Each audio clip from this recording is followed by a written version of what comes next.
Nikki here. I'm here today to do my spoiler review for One Punch Man. If you saw the last video and decided to watch my spoiler one, if you've already read it, welcome. If not, please see the link that I will try to include in the card, and it should be able to give you a link to the spoiler-free one if you are not wanting to get extra information and ruin the story for you. One Punch Man started off as a webcomic written by One, and someone, the person who ended up illustrating the manga, absolutely loved the story and wanted to see a lot of the scenes done justice with, because One, while having amazing composition and writing, didn't have top-notch artistic skills, and that, while that didn't take away from my enjoyment of the webcomic, it blew my mind how amazing it looked once it was done by a professional. And the illustrator for the manga is Yasuki Murata, and he just did a brilliant job with it. If you're here watching the spoiler review, you do know the stories about Saitama. He's this completely overpowered character. He is the strongest without context, and the manga is all about these really fun, almost slice of life stories, because they'd really touch on, so you're overpowered, there's no physical obstacle left for you, and at this point, what do you do? And I think they tell a really good story around that, and that's what I'm here to talk to you guys about today. In terms of my likes and dislikes for this, I really love the story of Saitama. There is something about him being so overpowered and just really showing, like, once you reach peak, what else is there left? If he can finish everything with a single punch, and I can't wait until we get to that point in the series where that's how he's known. His power is so overwhelming to behold and so, like, awe-inspiring to behold, that the contrast between that and, like, the story showing his daily life and how he's climbing the ladder of the Hero Association is just, it made for such an entertaining read. And because of that, I love the story behind Saitama and the story moving forward with him. My second positive is the composition within the scenes. And I talked about this a bit in my spoiler-free video, but I'll talk about it here as well. And it's amazing how well One knew what he wanted to do and just how amazing that looks with Yasuki Murata drawing it.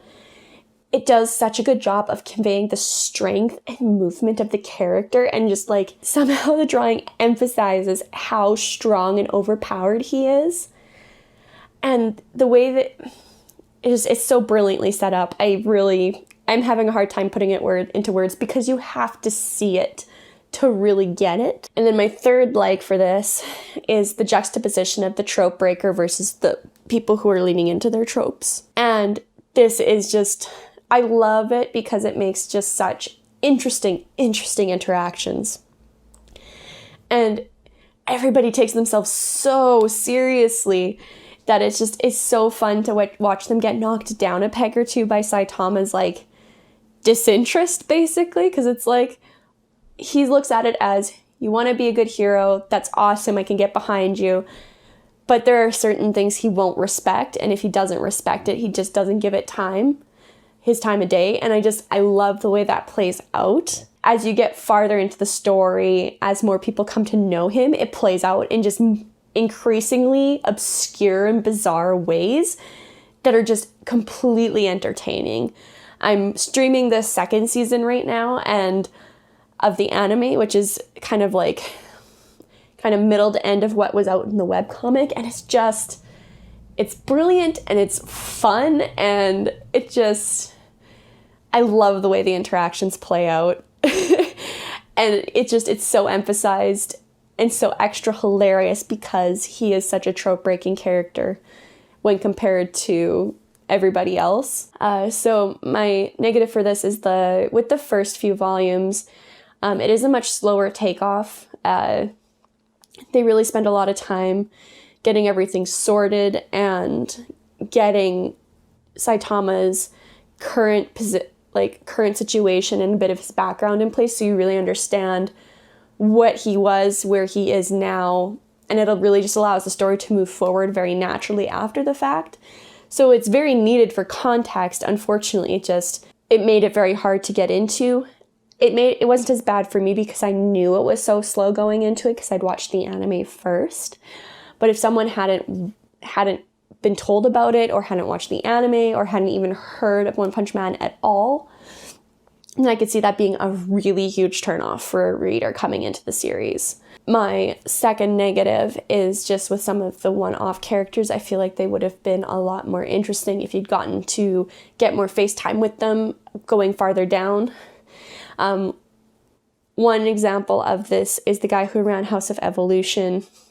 Although you sort of run into one of his creations later on in this series, it would have been really awesome to have him play a bit more of a role, just because he was so interested in Saitama and his power. If he had been going after it rather than to harness and corrupt it, and maybe actually just physically study it to understand what was going on and then not really use that with negative ends, I think that would have been a really, really interesting option for an arc. And there's a few heroes and villains that you get here and there that they're very side character, and Saitama doesn't necessarily deal with them, but they're present in the world. And I think that would have been nice to get a little bit more face time with them, because I think it would have fleshed out the world a little bit more, having these extra perspectives, because you do get a little bit of the thoughts of Saitama and the closer side characters, so like Genos and Sonic and some of the S heroes once he gets to know them. I think that would have they would have really benefited from that, and because of that, I'm listing kind of the lack of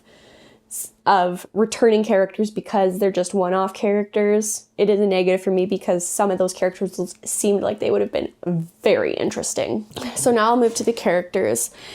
I'm going to talk about Saitama first.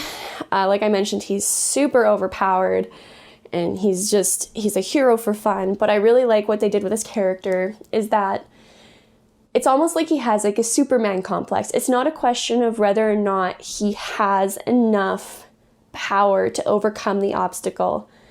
It's more about his motivations, and I really enjoy it because the way he looks at being a hero and what he's doing and why he's doing it, I feel really pushes against the other characters' motivations and really makes them look at why they're doing it, what they're doing. And there's a few people where there are these positive interactions with Saitama where he respects them in some capacity, and as such, he tries to make a positive impact on them. This comes up in the second season a little bit. I won't spoil it here. But there is that positive interaction, and you do get to see that character a little bit afterwards, so it's nice being able to see growth there. And you get it really directly with Genos, because he's really challenging Genos' motivations and what he can do, what he can't do. It's very interesting to see it play out. And the most obvious example really with it is in their interactions is Genos wants to become more powerful like Saitama, so he wants to practice with him, but the fact that he's just around him, the way he talks and thinks about being a hero changes a little bit, and sometimes it manifests itself physically. Like Genos does that typical kind of like Naruto run, your head's down low, your arms are out behind you, kind of look like a human version of a paper airplane running. It looks a little dorky, but like it has that cool anime feel to it. And as he gets more contact with Saitama, he starts running upright. And I feel like that's such a good example of like the physical manifestation of the changes Saitama has wrought on some of the other characters. Just because it's something so obvious, and it really shows that they're starting to break outside of the mold set by their stereotype. The second character I'm going to talk about is Genos. He is your stereotypical kind of hero. He has a very tragic backstory, and that is such a large motivator for him in the beginning. And then once he and Saitama join the Hero Association, you kind of feel his motivations switch a little bit. He loses a lot of the rage with his motivation, which I really appreciated because it allows his character to develop a little bit more. And all-consuming rage is not something that I really enjoy as a motivator to begin with. And I love watching his growth as Saitama's disciple, however you want to say it, because his character grows, his abilities grow. Before he's really used to Saitama, they have so many fun and interesting interactions just because the trope breaker versus the stereotypical trope are just bashing heads a little bit. It's a lot of fun. And then I'm going to talk about Sonic, Speed of Sound Sonic. I really enjoy him actually because I think he kind of embodies what I think the Hero Association fears from its villains, because he's declared himself the nemesis and rival of Saitama. He's like superpowering himself, and it's really interesting to see because he tries to become more powerful, but every time that happens, he comes up against Saitama, it doesn't work out. It's like, oh, I trained harder, I did this, and this, I'll get him this time, and it doesn't happen. And so he's slowly building and coming stronger, and he's becoming more of a threat. But because of his motivation is specifically to hunt Saitama. His strength plays out in really interesting ways, and it's just, he's enjoyable to watch for the wrong reasons, or the lack of morals is really what makes him so interesting and fun. He's just a little bit unhinged, and he just has that assassin raised by a strange reclusive village, and he is one of those villain stereotypes. And just the lack of moral conviction and the little bit of unhinged personality is just, it really plays out in such a way that he's really entertaining to follow. And I always look forward to Saitama and Sonic coming head to head because it is incredibly funny to watch because of how Sonic interacts with Saitama. With that, I will move on to my rating and wrap up. I love this series, and if you've started it and have read the first few volumes and aren't really into it and are watching this to see what I think, I really recommend keeping on going. It gets more interesting as you go. If you enjoy Saitama, but maybe the story is just too slow, I really think that if you push through to kind of the third and fourth volumes, that's where it starts to take off, and it only goes up from there. The composition and illustration is amazing. I love the character design, both in their personality and how they're drawn. I love the story. I love the episodic story arcs that you run into. There's just so much for me to gush about in this that I would go on forever, but I'm actually trying to be brief now. So I'll sum it up. I recommend this book. I recommend it to anybody who enjoys anime, and I recommend it to anybody that really enjoys superheroes and trope breaking and just dealing with overpowered characters.